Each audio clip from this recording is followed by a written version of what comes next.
Lebaran hari kedua, pagi-pagi aku bikin sayur labu seperti biasa untuk bikin ketupat sayur.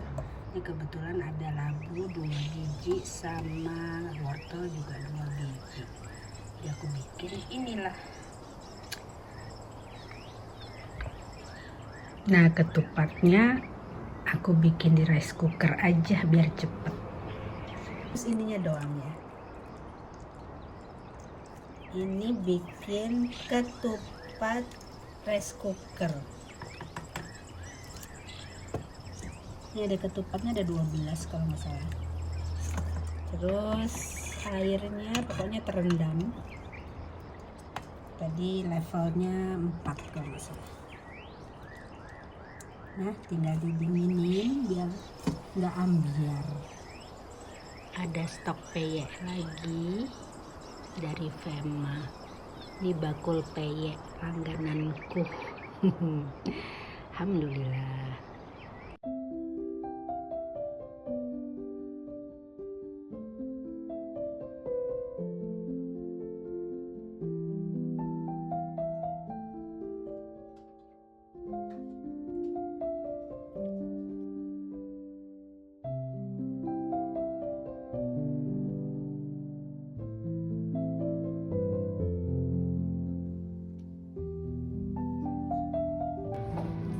Refill paper co ada di Globus. Yeay.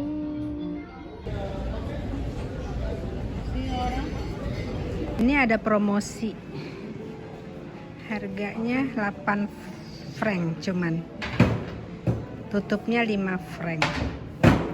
Dibeliin deh sama Tata untuk ganti kaserol-kaserol kita yang udah pada rusak. Gute dulu di IKEA. Buat apa sih, Papa?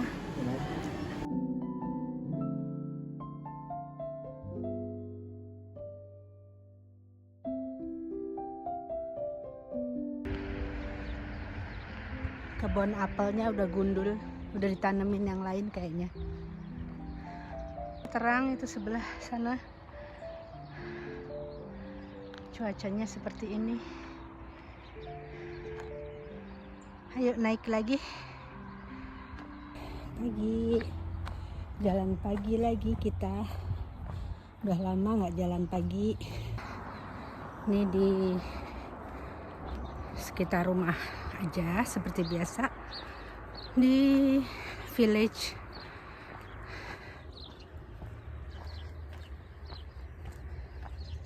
Dekat rumah aja.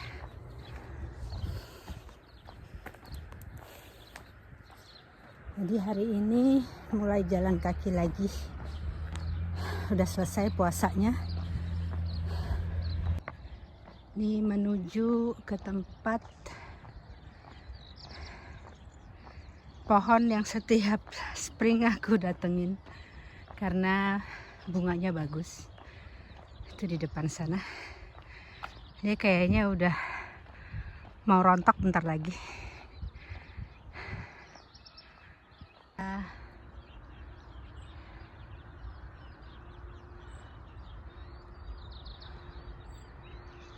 Enggak sebagus yang kemarin, ini kecil-kecil bunganya. Dia mungkin disebutnya apa ya? Plum.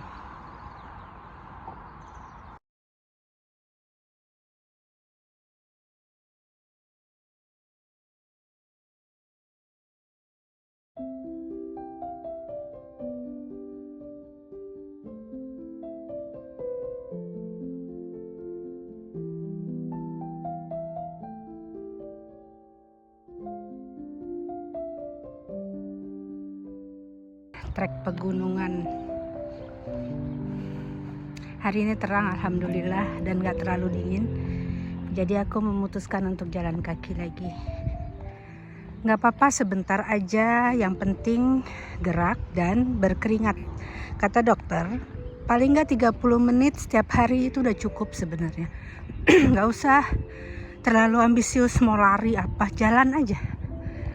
Penting jaga gula darah, jaga tensi, semuanya itu dengan olahraga katanya. Jadi seumuran kita ini kan ya sudah harus mulai jaga-jaga, bukan? Ini lihat tunas-tunasnya, buah-buahan ini sudah mulai muncul lagi. Ini belum ditanamin apa-apa sih yang sebelah sini. Oke, jalan pagi lagi. Hari ini terang tapi tidak terlalu dingin. Jadi aku memutuskan jalan kaki lagi.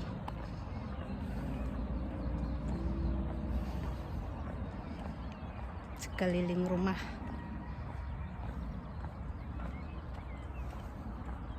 Kangen juga lewat sini, udah lama. Selama puasa nggak sempet olahraga ya, cuman betulnya sih nggak apa-apa ya, tapi nggak biasa aja, nggak bisa minum. Ada yang biasa puasa sambil olahraga, aku mah terus terang aja mendingan kalau nggak habis buka puasa ya mendingan ya setelah Ramadan baru olahraga lagi, jalan kaki lagi. Yuk cus.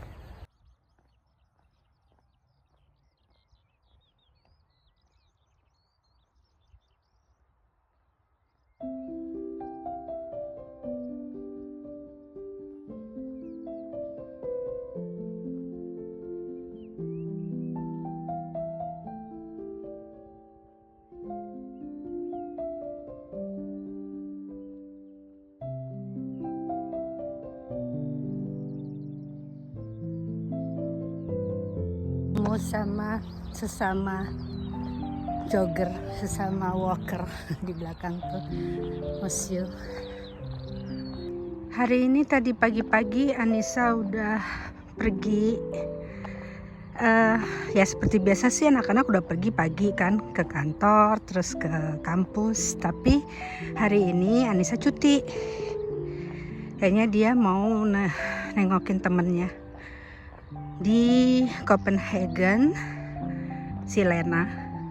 Kayaknya dia ke sana weekend ini, jadi dia mau spend time di sana. Jadi dia take a day off.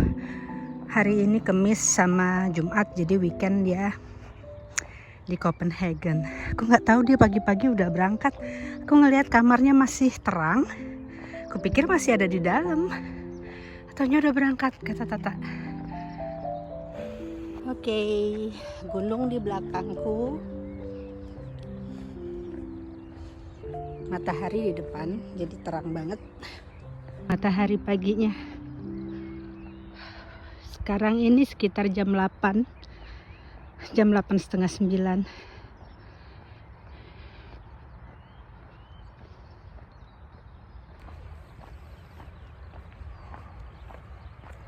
Aku ngerasa setelah minum suplemen yang kolagen plus, merasa badanku lebih enakan deh. Kaki-kakiku, maksudnya sendi-sendiku nggak terlalu sakit seperti biasa. Biasanya sakit. Maklum lah, udah umur segini, udah meno ya kan. Jadi banyak perubahan di badanku, jadi aku perlu suplemen. Aku tanya ke dokter nggak dikasih. Akhirnya aku cari-cari di farmasi. Akhirnya ada yang namanya kolagen plus.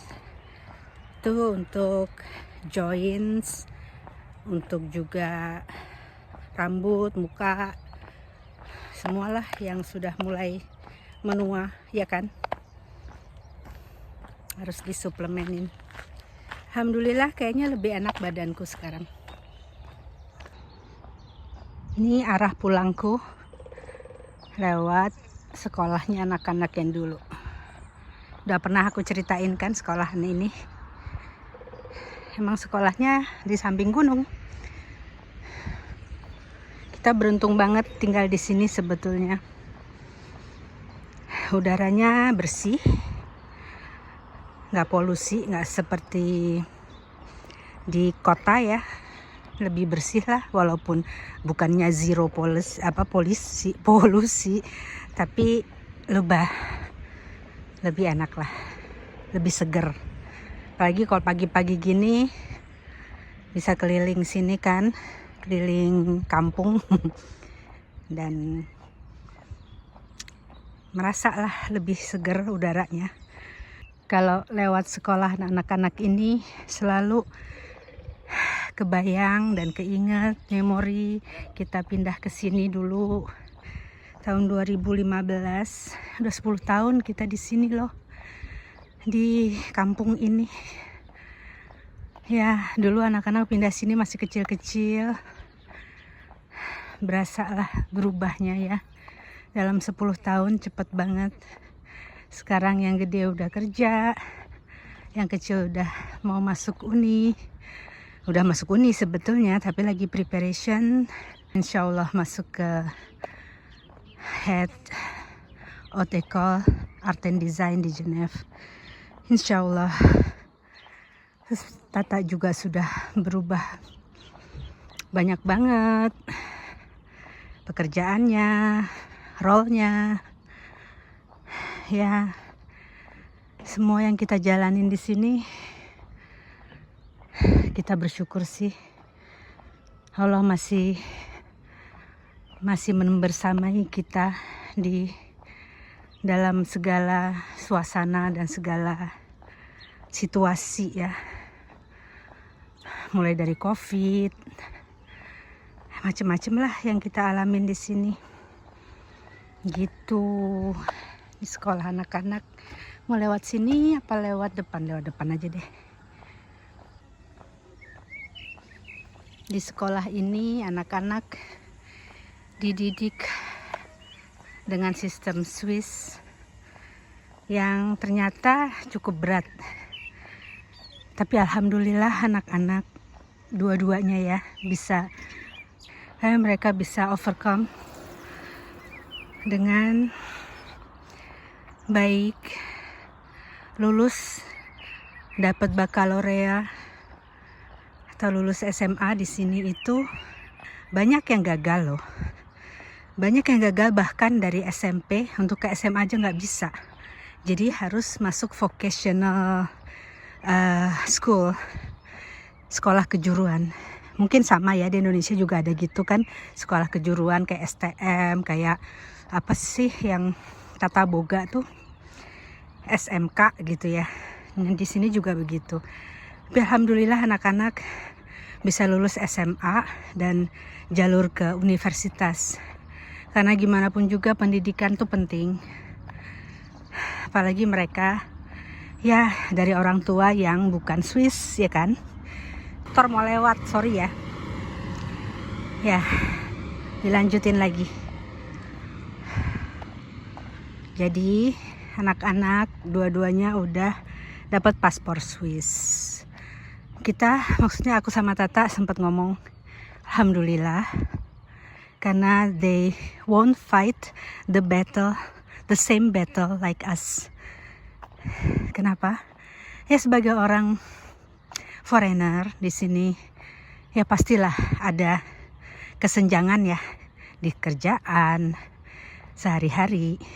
Ini jalan pulang ke rumah, udah selesai jadinya, cukup 30 menit. Sekarang mau pulang, mau beres-beres, biasalah nyuci segala macem. Okay, thank you for watching. Bye. Assalamualaikum. Welcome back home. Waktunya nyuci. Ya, cuci dulu baju-baju.